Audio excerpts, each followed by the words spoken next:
Hey gaming fans, so today's another Yu-Gi-Oh! Deck profile, and this one is, well, it's kind of like a Charmer / Burn deck, which also uses Kaijus. So anyways, yeah, let's get to the build, and I'll explain what's going on here. So the first three cards I'm playing are Familiar Possessed Hilta. It's a just a generic 1850 beater.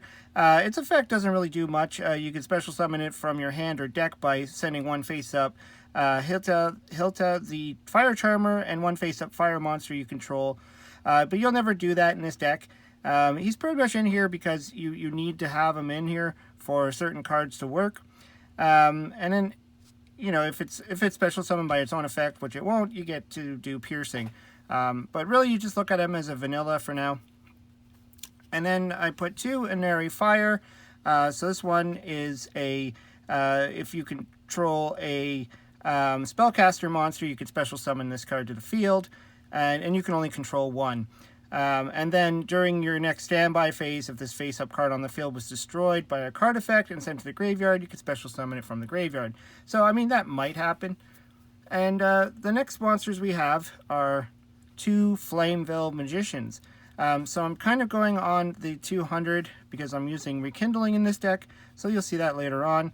But we got two of the Magicians. It's also a spellcaster and it's fire, so it works well in this deck. Then we got pretty much what the deck is centered around, and that's three Awakening of the Possessed Greater Inari Fire.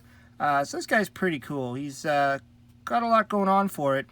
He's a pyro monster, which is really not relevant in this build, but you can special summon this card from your hand or deck by sending one face-up spellcaster monster and one face-up level 4 or lower fire monster you control to your graveyard.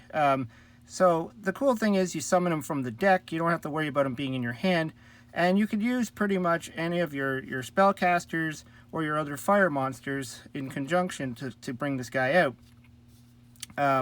And then when he is special summoned by his own effect, you can inflict damage to your opponent equal to the original attack of one monster your opponent controls. You choose. So that's pretty cool. You get to choose their biggest monster and then deal damage to them. And then if this card is sent from the field to the graveyard, you add one Spiritual Fire Art card, which is also in this deck, which I'll get to. Then we have a few Earth options here. So we have Nefarious Archfiend of the Nefariousness. He's basically like your Inari Fire, where if you control a spellcaster, you can special summon him, and you can only control one. And then during the end phase, if this card is in your graveyard, you could target one face-up monster you control and destroy it, and if you do, special summon this card. So it does have some fun options there. And then we got some more of the familiars. Possessed, the Earth one, basically the same as the Fire one. You're not going to use them for his effect, but you do need the 1850 1500. So there's also one Awakening of the Possessed, just because I wanted to be able to have the ability to get the 2 5s out, which I'll explain later with the extra deck.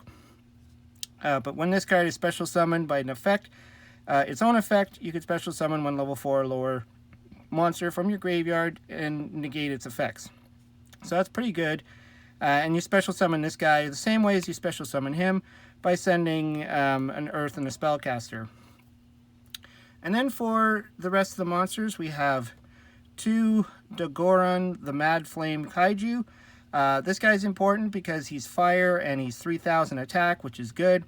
And he said, you're a typical kaiju. You attribute your opponent's monster to put it on their side of the field.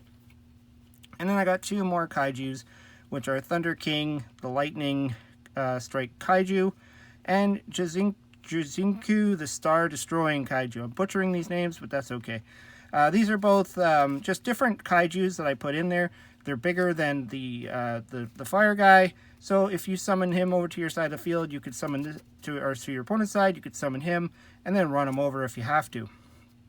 But that's not really the tricks in this deck. It's just there as an option.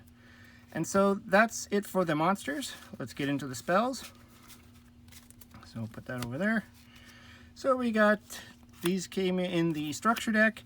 So you get 3 of the Spirit Charmers. So you discard 1 card, take 2 cards from your deck with different names from each other that are Charmer monsters, familiar possessed monsters, or possessed spells, traps, and add 1 to your hand and set the other to the field.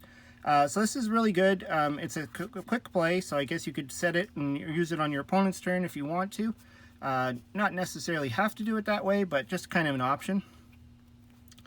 And then, as I was saying earlier, I play Rekindling in this deck because we are playing monsters that have 2,000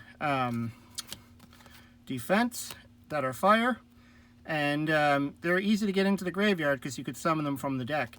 Also, you do have the Magicians, which gives you lots of options when you are playing Rekindling, which is like a monster reborn that summons 200 defense monsters that are fire. Thing is, you have to banish all the monsters that were special summoned by its effect, but you're probably going to use them for Synchro or Xyz plays anyways. Then we got 2 Interrupted Kaiju Slumber, because you are playing the Kaijus in this deck, so you destroy as many monsters on the field as possible, then special summon in attack position 2 Kaiju monsters with different names from your deck, 1 to each side. They cannot change their battle positions and must attack if able.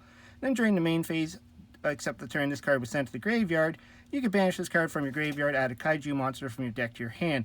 So this is really good, and the reason why I'm playing 2 of the different light Kaiju that are in this deck, 2 different names, just so you pretty much can always pull out 2 monsters with this card. Then we are playing Pot of Avarice, because you probably will be using a lot of monsters in this deck. Like, you're going to be, sending 2 from the field to the graveyard to summon your big guy here. You're using your Kaijus, and there is searchers for it, so you're going to want to, reshuffle them back into your deck and draw again. Plus, you're going to be playing Synchros and Xyz. You just don't want to let it, ruin your Rekindling, so always make sure you got some targets in there, or a way to get them back into the graveyard, which is pretty easy because this guy's easy to get out. Then we have 1 Terraforming, because we're playing 2 of the Charmer field spell that also came in the structure deck. So you negate your opponent's first monster effect that resolves each turn. Well, you control a spellcaster monster with 1,500 defense. So that's why we got to play those possessed guys with the 1,800, 1,500 defense. You want to play them in here because you can always negate your opponent's effect. And then you can reveal 1 spellcaster monster from your hand, and if you do, add 1 monster with the same attribute, but 1,500 attack, 200 defense from your deck to your hand. I don't think you're really going to go too much other than you're going to get your Nefarious, or you're going to get your Inari Fire. Those are your 2 targets. So, it could happen. Plus, if you play Pot of Avarice, you're going to shuffle them back in. So, you'll try and keep this live. And then that's pretty much all you're going to use that for, mainly for the negation effect. Then, I guess for the traps, we have Metaverse, again, to pull out your field spell. Possessed Partnerships, another card that was in the structure deck. So you special summon a spellcaster monster with 1,500 defense from your hand or graveyard in attack position or defense position, face down if you want. If you control monsters with 2 or more different attributes, you can destroy 1 face-up card on the field, which you can do in this deck. You do have the Earth, you do have the Fire, plus you have your extra deck, so you might pull out another monster with a different attribute. And then you could banish this card from your graveyard, target 1 possessed continuous spell card in your graveyard, and target 1 possessed trap in your graveyard, place it on to the field. Not really playing the continuous spell, so you probably won't be able to use that, but that's okay. I mean, the first effect is what you want. Then we have the 2 Spiritual Fire Arts. So these are going to be your one of your main kills as well. You tribute 1 fire monster to inflict damage to your opponent equal to that monster's original attack. So you could probably, to finish off your opponent, you can summon over a Kaiju to their side of the field, put your own Kaiju down, which is 300 or 3,000, and then you contribute them off to do 3,000 damage. But there's other things you could do as well, which I will get to, plus any of your other fire monsters. And then we have 3 Solemn Strikes, just to round the deck out, just to, deal with problematic monsters and effects and stuff like that. So that's pretty much the build right now. So the extra deck could be pretty important here.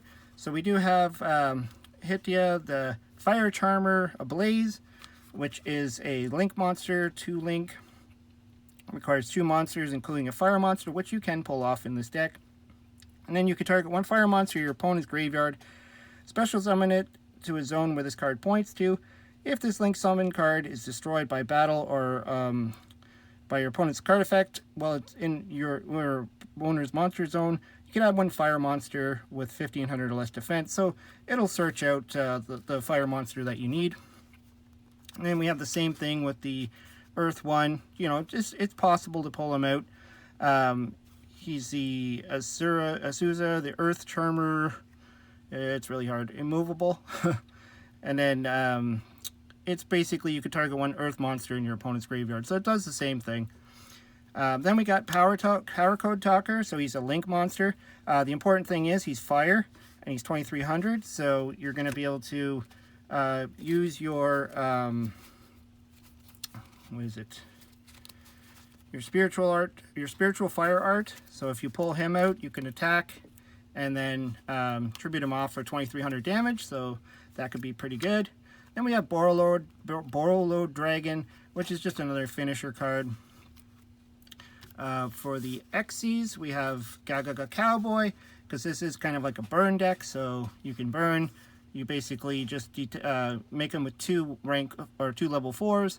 Then you can detach 1 to do 800 damage to your opponent. So that might actually, you know, in the end finish your opponent off. And we got Abyss Dweller, pretty standard, you know, 101 Silent Arc. Then we get into the rank 5s, which is what I said earlier. This guy being a level 5 and your this guy. So we got about 4 level 5s in this deck that we can pull out. Plus with rekindling, you could pull out the fire guy. So if you get 2 of them into the graveyard, 1 rekindling will pull 2 of these out, and then you can go into your rank 5 plays. So we got Adrius, the Keeper of Armageddon. He could basically detach a material to destroy 1 face-up card your opponent controls. Tyrus, Keeper of Genesis. This is a 2 level 5s, 2600 attack. This card's effect can only be applied, resolved while it has Xyz material. This card cannot be destroyed by card effects. At the end of the battle phase, if this card attacked or was attacked, target 1 card your opponent controls and destroy that target. And then during each of your end phase, detach 1 material. So he's kind of a pain in the butt, but cool card. But the main card you're going to want to go into in this deck is Volcasaurus. So I put 2 in here.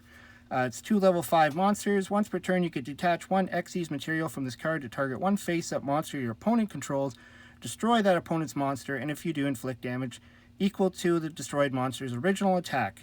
And then this card cannot attack. So pretty much you're going to want to send over your Kaijus at that point to do the most amount of damage possible. And because it doesn't have to be a fire monster, you could even send over this guy and then do 3,300 damage. So that could actually, finish your opponent off. And then once you do that, you overlay this guy, Gaia Dragon, the Thunder Charger, just so you can now attack, because this guy can't attack when he uses his effect.